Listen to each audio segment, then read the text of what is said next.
This week on episode 52, I am devoting the entire show to the awesomeness that are the March movies coming out this year, from the craziness that is the Belko Experiment to the superhero farewell of Logan. It is awesome on top of awesome, so let's get things going. Beginning ODO podcast in 5, 4, 3, 2, 1.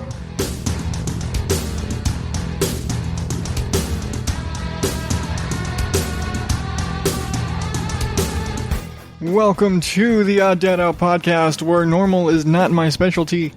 I am, of course, your host, Adam Higgins, the Odd Dad Out, and this is the show where I share my little twists on things and my little view of the whole big blue marble we live in. And this week I'm avoiding some of the weird stuff, and I'm just gonna nerd out about movies a little bit. And of course, in recommended listening, keeping with the movie theme, I'm jumping back into the Sanspants Radio vault for movie maintenance. Okay, like I said, I'm just been like kind of in awe of the awesomeness that is the grouping of movies coming out this March. And the more I looked at it, the more like, I'm a movie nerd. I don't talk about it as much because I don't get to see as many movies as I like.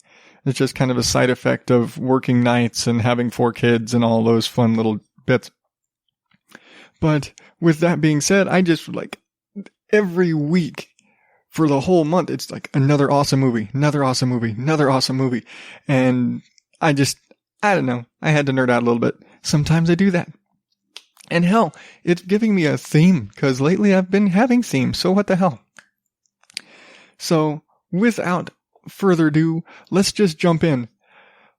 So, I said March. I'm going to backtrack a couple of weeks, because some of these just came out and some haven't yet, but I'm going to go actually back into February a little bit, and February 24th with Get Out, which is the directorial debut of Jordan Peele. If you don't know him by name, it's Jordan. It's from Key and Peele, the sketch comedy guy. Really funny guy, horror movie fanatic. And so once they kind of broke off from the whole comedy thing and doing their show, like, he wrote and directed a horror movie. And so let's jump in with that. You got your toothbrush? Check. Do you have your deodorant? Check. Do you have your cozy clothes? Got that. What? Do they know I'm black? Should they? You might wanna, Mom and Dad, my black boyfriend will be coming up this weekend. I just don't want you to be shocked that he's a black man. I ain't never seen you like this before, bruh. Meeting families and taking road trips. Don't come back all bougie, man. Come back, get your damn pants up to your damn stomach.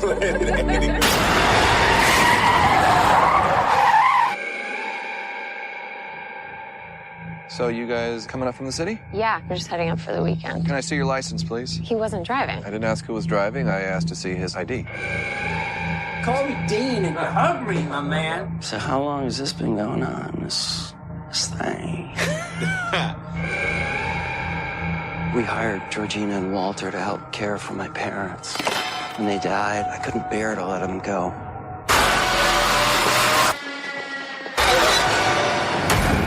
Do you smoke in front of my daughter? I'm gonna quit. She'd take care of that for you. How? Hypnosis. I'm good, actually. You ready for this? How bad can it be? So look, I go do my research. Apparently, a whole bunch of brothers been missing in this suburb. But it's cool. Bro, how you not scared of this, man? Good to see another brother around here. Chris was just telling me how he felt much more comfortable with my being here.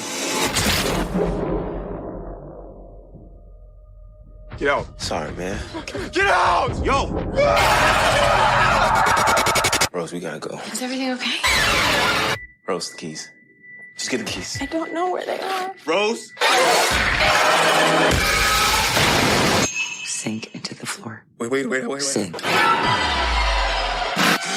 Mom, Terrible thing to waste. Terrible thing to waste.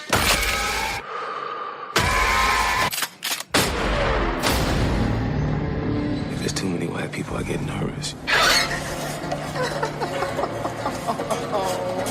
No.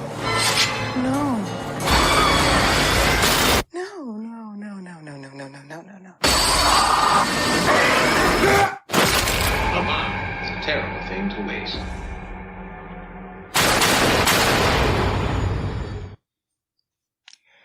Ooh, okay. So, I honestly don't know anything about Jordan Peele. I listened to the Nerdist episode where they were kind of talking about the movie. And I guess he's just kind of an old school horror fan, and he worked a lot of kind of his favorite little bits into this movie.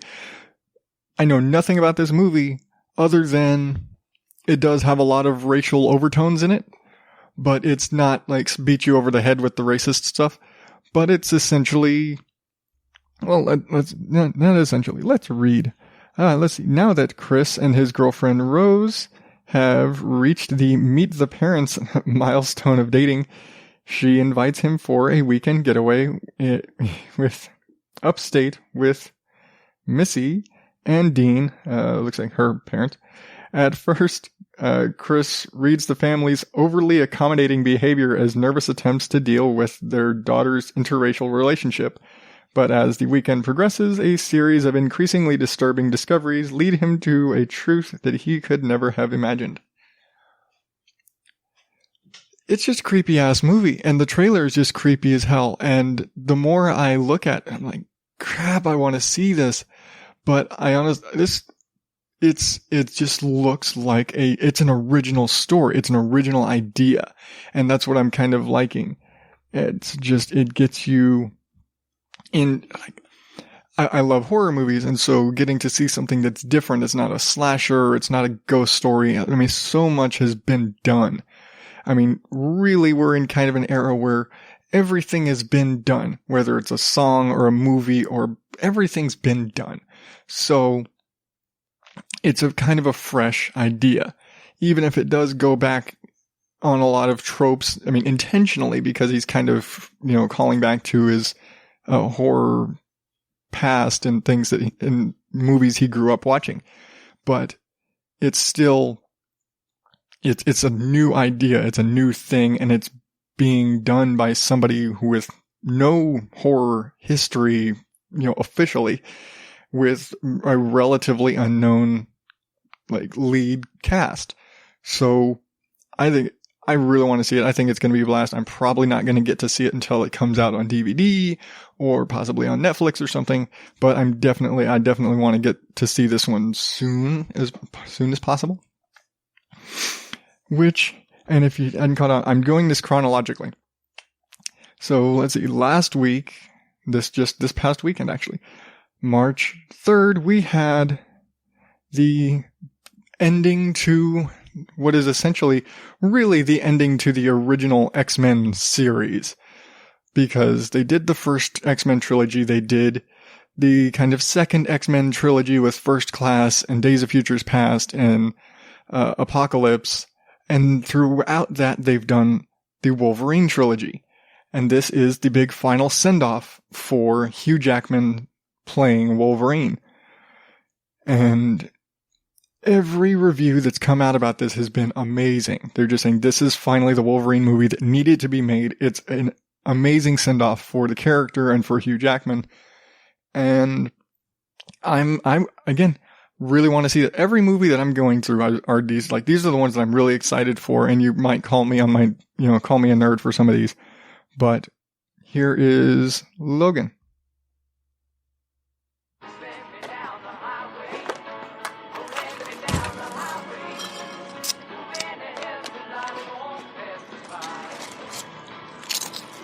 Hello?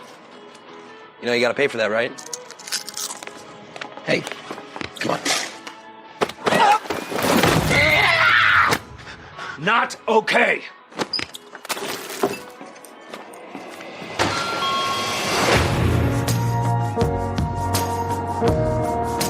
We got ourselves an X-Men fan. Maybe a quarter of it happened, and and not like this. In the real world, people die. Logan. I don't want to talk about it. Logan. Just stop. Be careful. I need the girl. What girl? Go get her.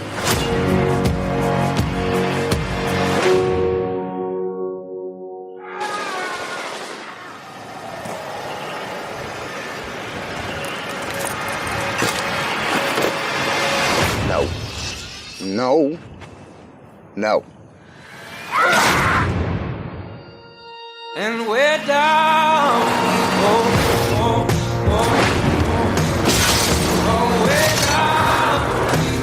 She's like you.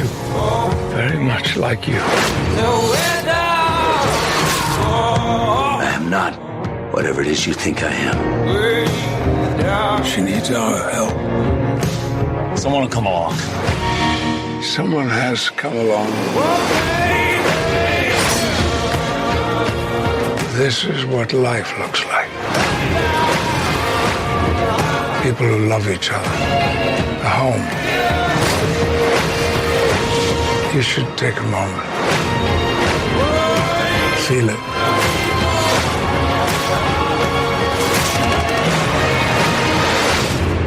You still have time.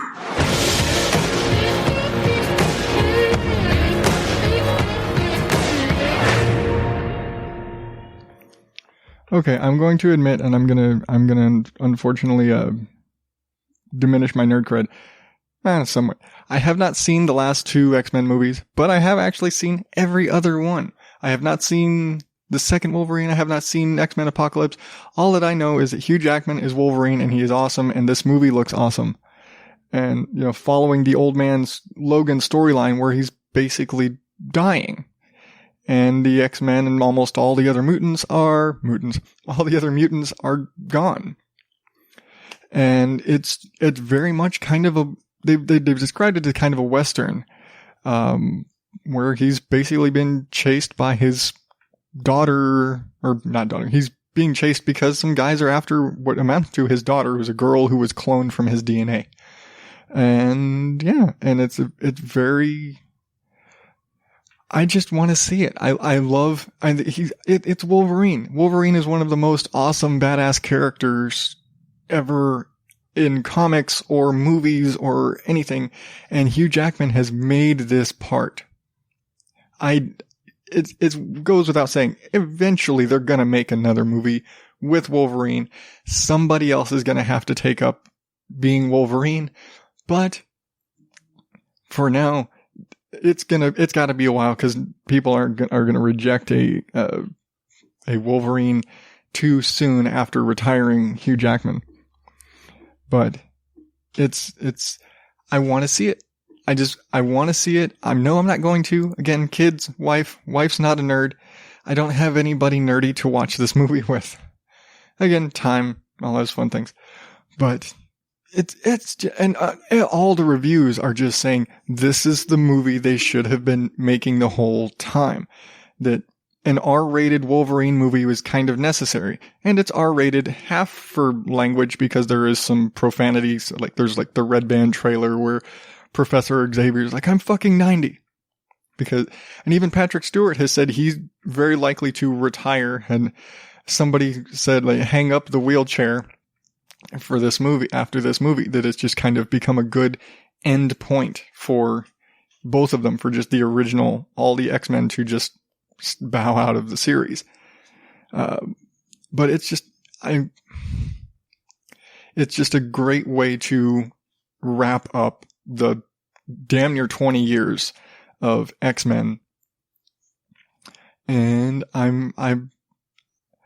want to see it. I'm a nerd. Okay. I want to see every single one of these movies. I'm probably going to sit there and nerd out and whine that I can't see them until DVDs and Netflix.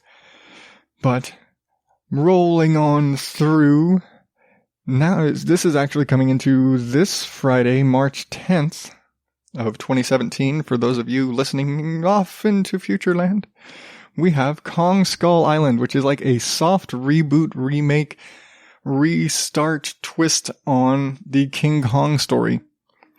Whereas they just had the, 2010, I think was, where Peter Jackson did King Kong, which is very different. King Kong, much more, almost a straight remake of the original movie back from the 50s, the stop motion and all that.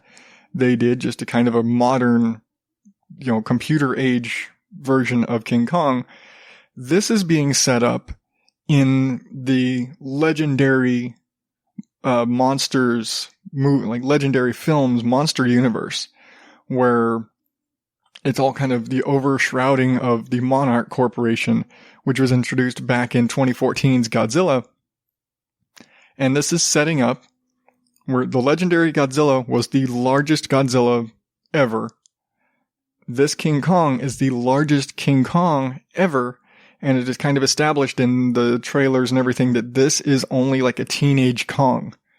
I think Godzilla was somewhere to 300 to 400 feet tall in the last movie. And again, which is taking place now. This King Kong takes place in the 70s with a teenage Godzilla who is apparently somewhere in the 100-foot range. Did I say teenage Godzilla? Teenage King Kong. I don't know. I'm not listening back right now. But yeah, teenage Kong in the 100-foot range on Skull Island when he's just initially discovered by an expedition from the Monarch Corporation. And they're after Kong. That's just kind of it. So here we go. And this is the most recent King Kong.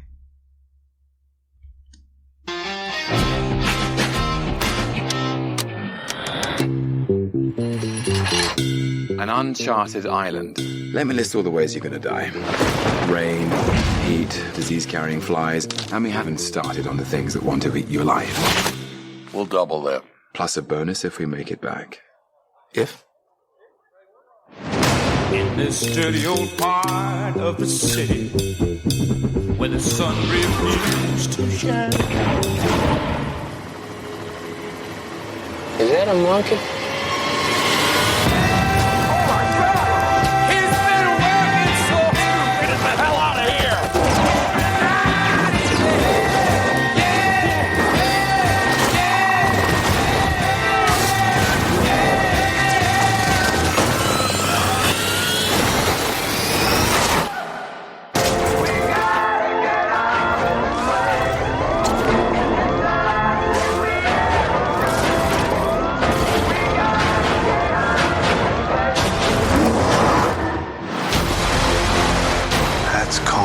He's God on the island. We don't belong here. But the devils live below us. I call them skull crawlers. Why? Because it sounds neat. Okay. Look, I just made that name up. I'm trying to scare you. I'm fine calling them that. Are you cool with it? Yeah, that seems like I like the name.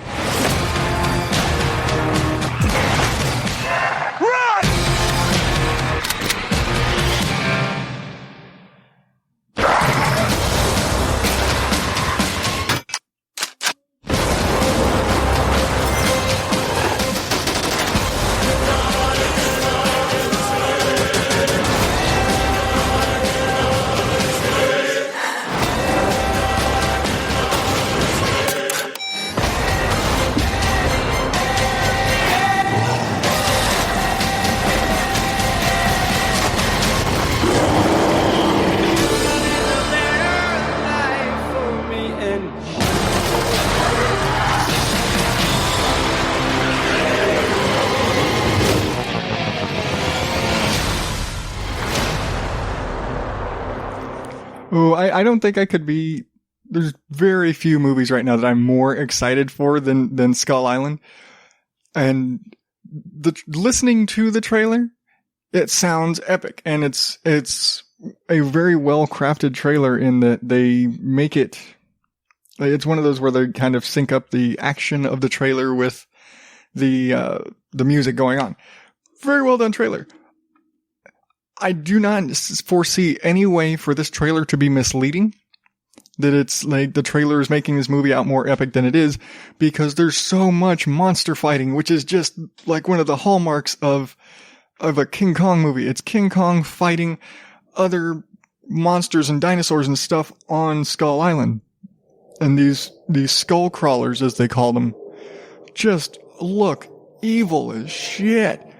And there's some clips there in the trailer, and again, all the trailers are going to be, I have posted up on the show notes at odddadout.blogspot.com. You can check them out there.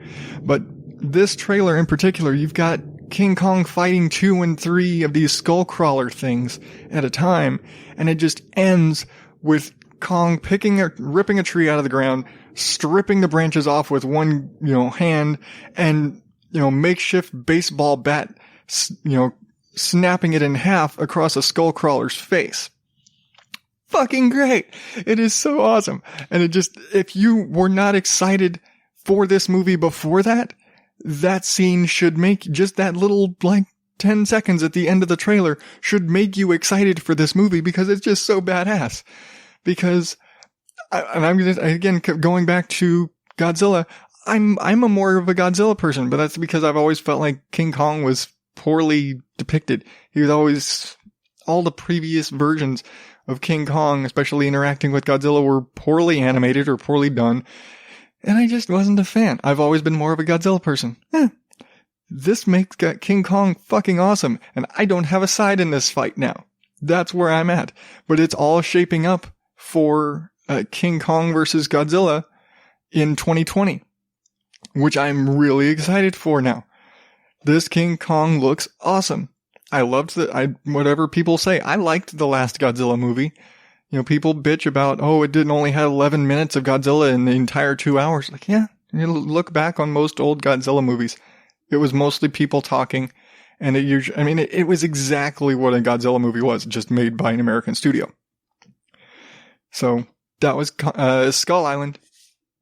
And now we are getting into next week. For March 17th, St. Patrick's Day. We actually got 2 coming up next week that I'm looking forward to. And first off, I'm actually going to skip and flip these. We have the Belko Experiment, which is kind of it's another horror movie that is real. It just looks really freaky. Let's read the official plot here. See. The Belko Experiment explores a twisted social experiment in which a group of 80 Americans are locked in their high-rise corporate office in Bogota and ordered by an unknown voice on the intercom system to participate in a deadly game of kill or be killed. It's been described as the corporate purge. If you're familiar with the Purge and, it's like go free, go loose and kill indiscriminately because that's the rules. That's what this kind of seems like. So here we go with the trailer for the Belko Experiment.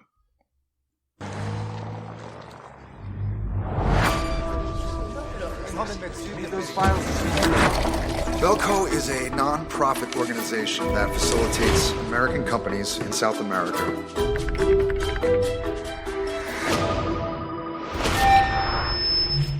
All employees, lend me your full attention. Hey, it's Jesus. Your chance of survival increases by following my orders. Your task is simply this.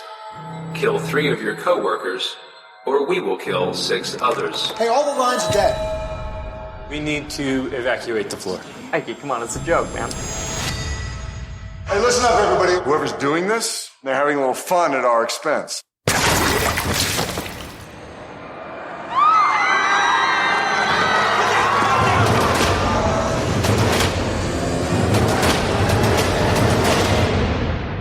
Stage 1. Commence. His head exploded from the inside. What? When we start working here, they put tracers in the back of our heads. You must not remove the tag from your body. Follow our directives, or we will detonate the explosive. Begin. That ain't melted at all. Do you know what kind of metal this is? I don't really know.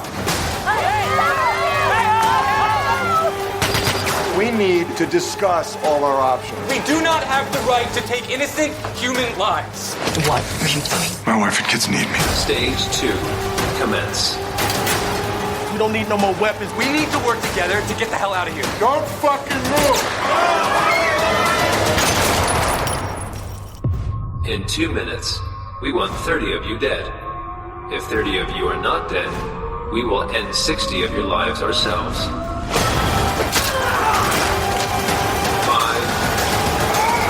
4, 3, 2, 1. At the end of the day, people are out for themselves.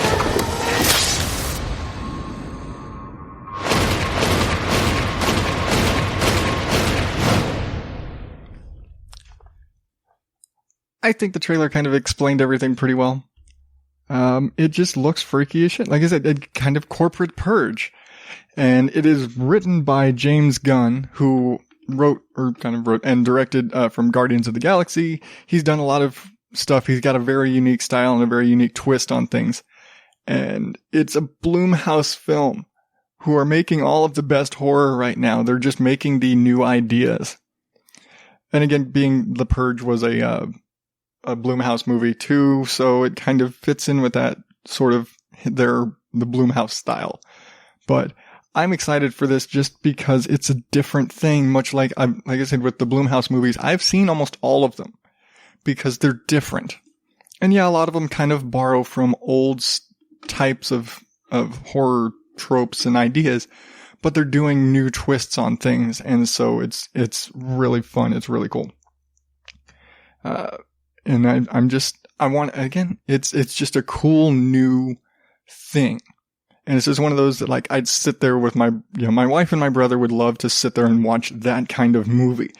I think that's how I saw The Purge, and then I've wanted to. I haven't seen the other Purge movies, and I'm kind of ashamed of that because I liked the first one.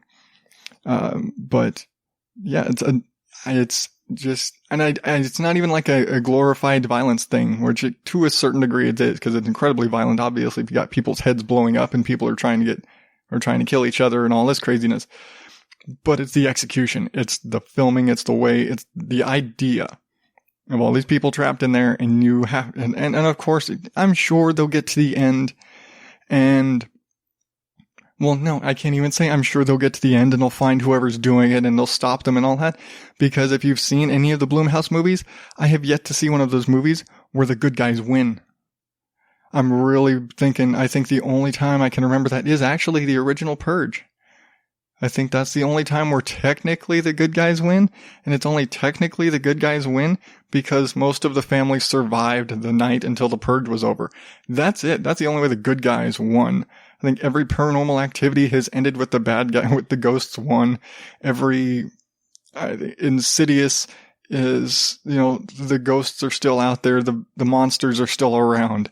So, yeah, really, Blumhouse movie, all bets are off on the good guys winning. So, I'm just gonna go with that. So, I want to see how you get there.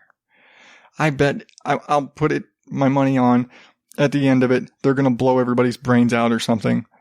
Or something crazy like that. I don't know. There's going to be some crazy twist ending that's going to make you, you're not going to completely predict it. You might halfway call it. But now I went with that one first because also opening on March 17th, which incidentally is my anniversary. So that's kind of why I went.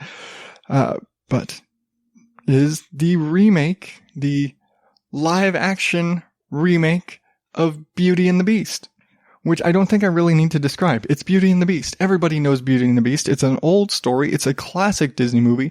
They've been doing this. Disney has been going through and doing live action remakes of their classic movies, which I actually recently found out is just because for the most part, a lot of their movies are now falling into public domain because they are so old.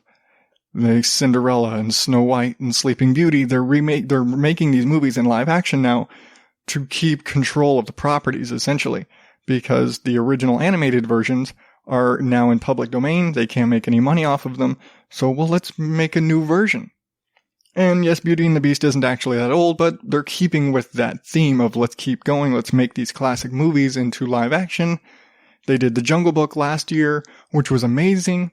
If you haven't seen it, I highly recommend it. It's on Netflix right now. But they've got Aladdin they're redoing. They've got The Lion King they're redoing.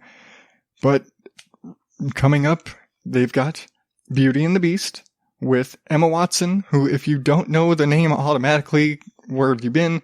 It's Hermione Granger from the Harry Potter movies, which Freeform, which was previously ABC Family, which everybody who has cable knows is basically the home of the Harry Potter marathon, just did a Hermione Granger marathon in honor of Emma Watson being Belle in the new Beauty and the Beast.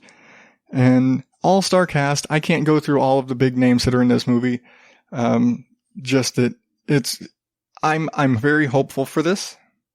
I think some of the reviews, I think people are looking for 100% nostalgia. It doesn't translate 100% to live action, but I think the way they did the Beast, like, they made him look like he does in the original cartoon. The thing is, you look at that and consider that it doesn't totally translate to a live action real world thing. So don't bitch.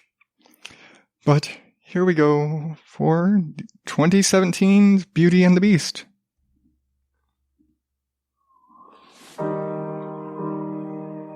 My dear Belle, you're so ahead of your time. This is a small village. You are the most gorgeous thing I've ever seen. Nobody deserves you.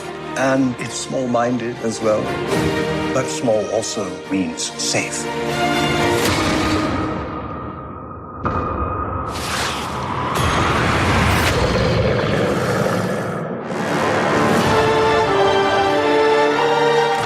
I've come for my father. He's a thief. Come into the light. I will escape, I promise. Look, a girl. Who said that?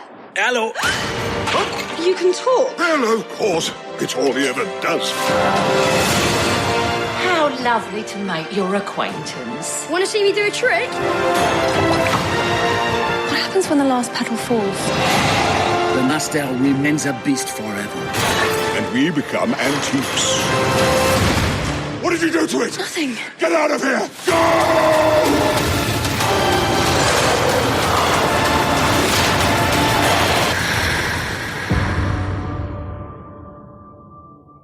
You have to help me. You have to stand.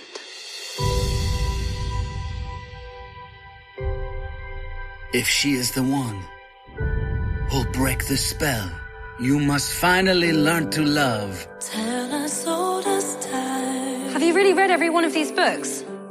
Some of them are in Greek. True as it can be.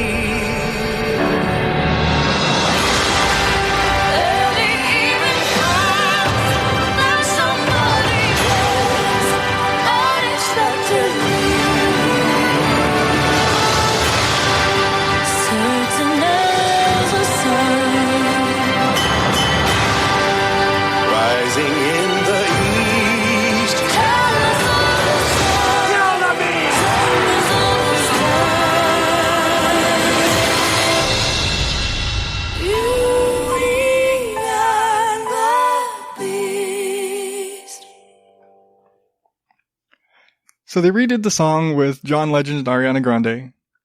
I'm torn on it because I think she's one of those singers who over vocalizes. She does a lot of, she oversins crap. She's got the voice for the song. John Legend's got the voice for the song. She just exaggerates too much. So I really don't like the way they did it just because of her. Nevertheless, it's still Beauty and the Beast, and it's Beauty and the Beast. How can you really, there's no other, it's a classic. It's a reason it's a classic. There's a reason it's getting remade, because it's a great movie, and you can call me gay all you want. It was a great movie. It's a Disney legendary classic movie. Again, up there with The Lion King and Aladdin and all of the other Disney princesses. You know, it came out when I was a kid. Everybody's seen this movie. I think I've watched it 100 times as a kid. I've got sisters. What can I say? But it's still a great movie. And so, I'm looking forward to it. My wife, oddly enough, not as excited for it as I am. And I think it's just because she doesn't get excited for remakes. She doesn't get movie excited. I was like, hey, it's our anniversary. Do you want to go see Beauty and the Beast? Which, again, it's a dumb idea for us to go see something on opening day. We don't like people. But I was like, hey, we could, bear the crowds and actually go see Beauty and the Beast on our anniversary. She's like, nah, not really. But I want to see it. One way or another, I want to see this movie. And let's see, are we wrapping this? Coming to the end. Coming from the, oh my God, you're, what a wuss. You want to see Beauty and the Beast, to, oh my God, you're a nerd. And I've talked about it before. Actually, I think I mentioned it the last time I played a Beauty and the Beast trailer. March 24th, we have the Power Rangers movie, which, shut up, yes, I know I'm a nerd. And like I said before, anytime I've talked about it, it doesn't have to be good, it just has to be fun. It's the Power Rangers. It's not an intelligent idea. Come on, it's a bunch of kids that were given superpowers by an alien to fight other aliens who want to destroy the Earth. And they fight in giant robots and fight other giant monsters. It's not an intelligent, air quotes, movie. It's a fun movie. It's a teen action movie. But it looks good. It looks like they're doing a really good job, and I don't think they would have gotten the star power they did in this movie if it wasn't good. They've got Bryan Cranston playing Zordon. They've got Elizabeth Banks playing Rita Repulsa in fucking terrifying, awesome fashion. So what's to really complain about? It's going to at least be a fun movie. And come on, the Power Rangers. Come on, the Power Rangers. It's like Beauty and the Beast. I don't have to describe the Power Rangers to you. But here we go. None of us really know each other, but we were all in the same place when Billy found those coins. What is that? Do you feel weird? We're strong. I'm saying be strong. The answer to what is happening to you is here. You 5 are the Power Rangers. Any other questions? Are we more like Iron Man or Spider-Man? Could you just say something? Anything. Me and 4 kids found a spaceship buried underground. Whoa! Pretty sure I'm a superhero. What? Guys? 5 little rangers. How cute.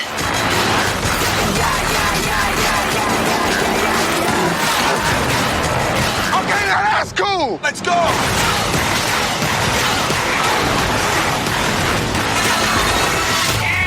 Power Rangers, rated PG-13, in theaters March 24th. Like I said, it doesn't have to be fabulous, it doesn't have to be wonderful, it just has to be fun. All that movie has to accomplish is being fun. And it looks fun. That's it. If you've got explosions and kids having fun blowing up other, using giant robots to fight other giant stuff, it's fun. It doesn't have to be genius. It's never been genius. It was a cheesy show back in the day. It's a cheesy movie now, and that's not bad. So that is my final closing of the month. I'm looking forward to the Power Rangers movie. And I'm going to take one little break this time. And I will be right back with my recommended listening. Want to know the story behind Podern Family? Podern Family started with a hashtag for indie podcasters. The podcasters who do this for fun and because we're passionate. We're not the big podcast you hear about, most likely. We don't have 10 to 15 people helping us with production. But that doesn't mean the quality and content you're getting isn't as good as any of those shows. Is there an area of interest you like talking to people about? Listen to an indie podcast on that topic. The hosts are incredibly reachable. We're basically clamoring to hear from listeners. We're just as much your fans as you are ours. No matter what you're interested in, Podern Family's got a show for you. Like movies and TV? Check out the Epic Film Guys, the Something Something Cast, the Boxers, or the Countdown Movie and TV Review. Do you like comedy? Check out Everyone Has a Podcast, The One Word Go Show, Afterburn 739, Now That I'm Older, Rick and Paul Heal the World, or Off in the Weeds. How about random trivia and fun facts? Check out The Endless Knot, or The Story Behind. Like comic books and geek culture? Check out Geek Yogurt Podcast or Little Geek Lost. I could go on, and Believe me when I say there are a whole lot more where that came from. But you can find all these and more by searching the hashtag #PodernFamily on Twitter. Sanspants Radio. I want to be a cowboy. This week's recommended listening, once again, jumps back into the Sanspants Radio group with Movie Maintenance, which is kind of a spin-off of the last one I talked about, Plumbing the Death Star. Whereas Plumbing the Death Star kind of discusses rhetorical questions or hypothetical questions based on like movie universes and stuff. Movie Maintenance is basically a fan fiction sort of show where they will take a movie or an idea and kind of do their little pitch for how to fix a movie or how a particular movie should be made. They actually did an entire pitch on with all of the like Battleship and all these other games and Hasbro properties that were being made into movies. They did a pitch on Guess Who and turned it into like this police noir drama, which was really good.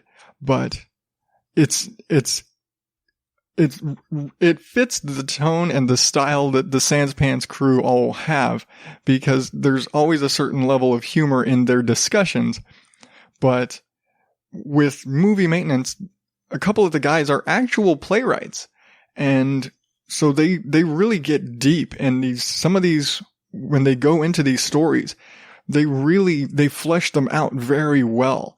And they just make for great stories. And because they're doing kind of fan fiction-y stuff, you're familiar with them. And they've actually done multiple times now, just full Harry Potter strings, which they've done on Plumbing the Death Star too. But they did, for this past November, they did a Harry Potter month where every member of the show did their own pitch for a unique Harry Potter universe spinoff, everywhere from an animated like Pixar style movie about the Patronuses to, backstories but all outside of the immediate Harry Potter stuff and kind of side Harry Potter universe because of how they're doing Fantastic Beasts and where to find them. They're like, hey, let's pitch other Harry Potter universe spin-off movies. The one that stuck with me was the Patronus Pixar one. It was just a really fun, the way they wrote it out was very fun. They did one about, the first Australian Quidditch team. And again, they're making this all up, but they play this out and they write them very well. And if for no other reason to listen to this show, to go back and listen to the Nightmare on Elm Street pitch and the Dracula pitch.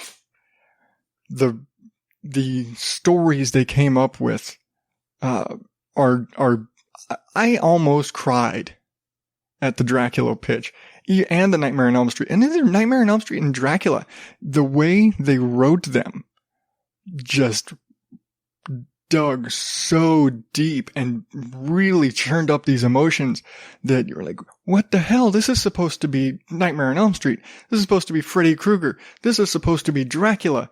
How the hell am I so emotionally attached to this story that they've woven?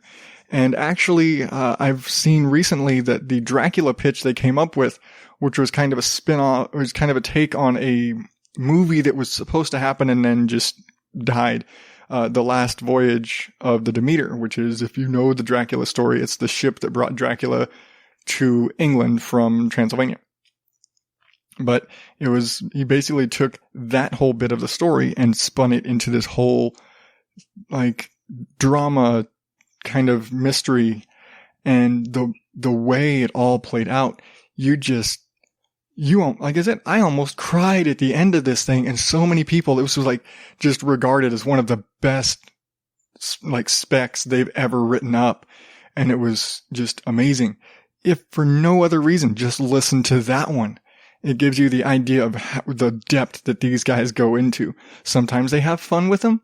Sometimes they're really serious and do really deep. But the that particular story, the last voyage of the Demeter, has actually been turned into a stage play, which he said he kind of wrote it that way, but is actually now being performed because they're in Australia. I think it's being performed in Melbourne, but it's just that's how far they go with it. They write serious, not just like some weird fan fiction, we're going to turn Twilight into 50 Shades of Grey bullshit. They're going to take a story and they're going to fix it. And they're going to really put legitimate thought into how does this story need to be fixed? What's a new way to do this thing? And they just do a great job, especially when they've got like an established kind of idea about how to, like what is in that world, and it's an established world that has rules. They know how to work in those rules, especially with the Harry Potter universe. They've done so many great things with the Harry Potter stories. It's amazing. And they just recently did one about a wizarding war, and like what if there was a war between the wizarding world and the human world, and how would that play out in this? And it's just an amazing thing that they do. It's again, you get crushed at the end. I'm going to say it, and not to totally spoil it, but I was like emotionally crushed at the end of that story. You get choked up because they really know how to write. These guys know how to write.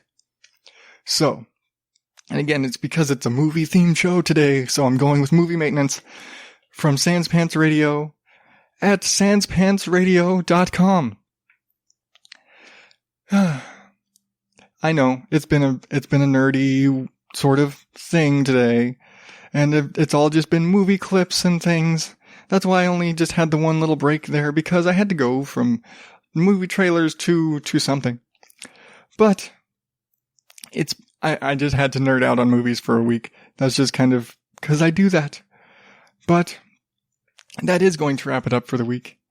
But first, I want to do a quick reminder to, as I don't plug them, throw in a promo every week, check out #PotterandFamily on Twitter, and I actually think they're on Facebook as well, just to try out some new, different indie podcasts. That's really what it's about. It's about those independent podcasters like myself who are out there and just trying to get the word out about their shows and share others who are doing the same thing. And March is kind of #tripod month. So where if obviously you've made it this far, you do listen to podcasts, at the very least you listen to mine, share the joy you receive from podcasts and podcast shows and the entire thing to those you know who don't listen. That's really it. It's about getting new people who have not discovered the amazing world that podcasts can kind of bring to you. Because there are podcasts for everything, whether it's movies or nerd culture or comedy or twisted fiction or true crime or tech. Just about anything you could possibly think about. There is a podcast for it. There are over 300,000 active podcasts out there right now. There's a podcast for everything. So, find somebody you know who doesn't listen to podcasts and find something for them. Really, you can Google it. Pick a name of us, pick a thing, type podcast after it, and you will find it. I guarantee you. And I guarantee you there will be more than one. So if you don't like the first one, you can find others. And use #tripod and #PotterandFamily to find more shows for your friends who don't yet listen to podcasts. Because I think everybody should be listening to podcasts. Not just because I make a couple of them, but because you can pick what you're listening to. You are not at the whim of the programmers of the networks and whatnot. Okay. Enough ranting about everybody else. And myself, I guess. That's going to do it for me this week. Again, you'll find all the trailers. I've got all the trailers for all of the movies that I talked about, and their little official plot synopses at deadout.blogspot.com. And you can always get in touch with me on Facebook and Twitter at OddDadOut. And there's even a little link there. If you don't remember, there's a little contact page there. And for anything else, or if you just want to keep it to yourself, you can reach out to me at odddadout@gmail.com. And until next week, I'm Adam Higgins. Thank you and good night.